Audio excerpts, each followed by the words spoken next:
Today we're looking for Carson Wandering Skipper. We're just outside of Carson City by the Carson River. We're meeting Laura Enders to look at this rare butterfly that its habitat or its range goes from about here as far north as Honey Lake. We are the Reno U.S. Fish and Wildlife Office, and we're traveling across California and Nevada's Great Basin to visit unique and rare species. Come along with us as we explore what's out here.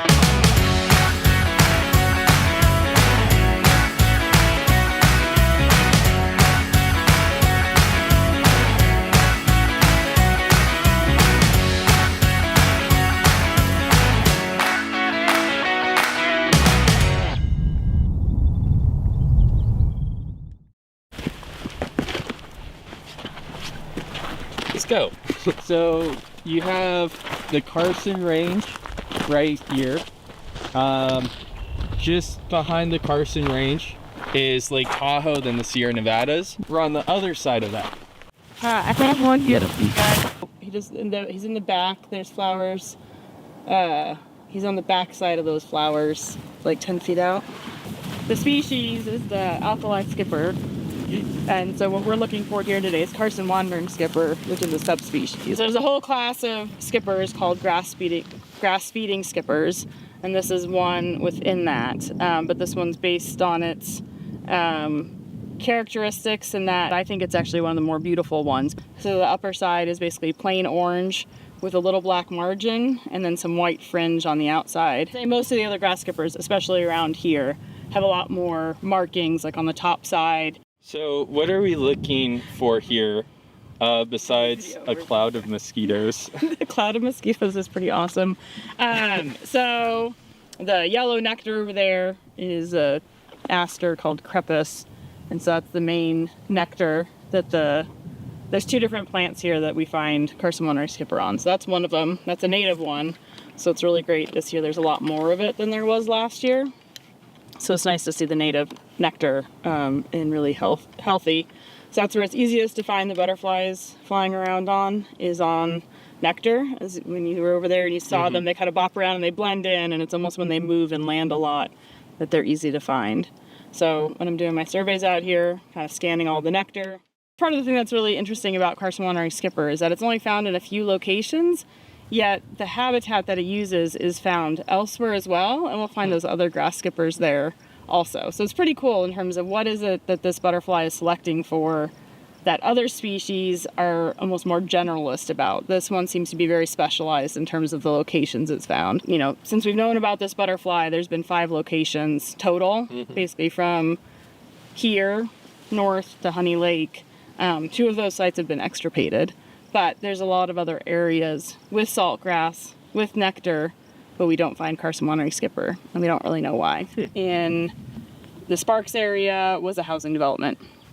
Came in, the site was unfortunately it was destroyed due to the housing development.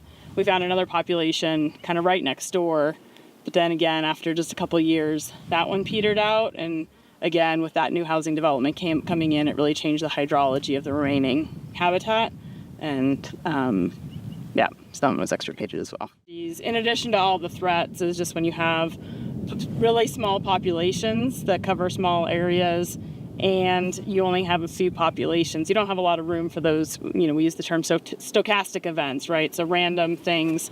Here, flooding is a good stochastic event that happens, naturally. And if the butterflies are healthy, the population here is healthy and robust, it can probably handle that natural variation.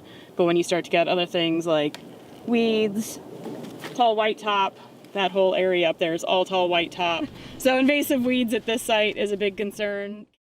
We have a fuels treatment that we're looking at potentially doing this fall to help with some of the vegetation that's a lot thicker, kind of lack of a better word, than it had been in the past. The skippers like it much more open than it is up there. The fuels treatment being referenced is talking about using goats for grazing. The idea being that they'll trim down the vegetation and open up more habitat for Carson Wandering Skipper. Because I know you have a history. You worked with your sister on Carson Wandering Skipper. Yeah, 22 years ago was the first time I saw them. I don't know. Oh, I'll start, totally start crying right now.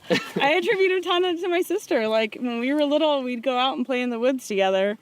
And I just followed her around. She's, 5 years older than me. And so I think I've always just enjoyed the outdoor world. And then, I worked with her in 2001 doing surveys for a bunch of rare species across Nevada. And so that was my real introduction to Nevada and butterflies.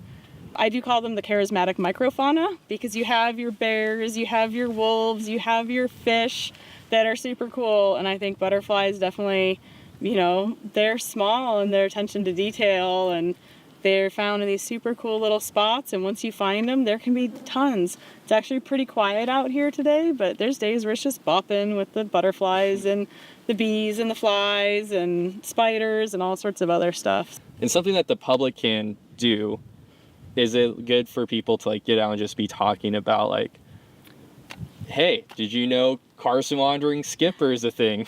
Yeah, I think it's always, what's the quote? The more, there's a version of it on my kids' daycare wall. Something about the more the more you know of something, the more you understand it, the more you love it, or something like that, right? So there's so much in our world in terms of you're just unaware of, right? And so to become passionate about it, and I think a lot of that is just getting folks out there and excited about, nature watching or any of that kind of stuff for folks. There's a group of folks who do that, and there's a lot of folks who just kind of stick to the paved streets a lot more because that's the world they've grown up in. But I think having that exposure and those conversations can always be really good, and a lot of those bigger conversations to make folks aware, and it kind of comes into a lot of the bigger conservation conversations for this narrow ranging endemic or for other ones. Those bigger picture changes help at the local scale too. We were lucky enough to see a Carson wandering skipper while joining Lara on her surveys. These tiny orange butterflies are hard to spot, but they are beautiful. It is a good reminder to appreciate the tiny details that make up our world. Although rare and endangered, remember, it's out here.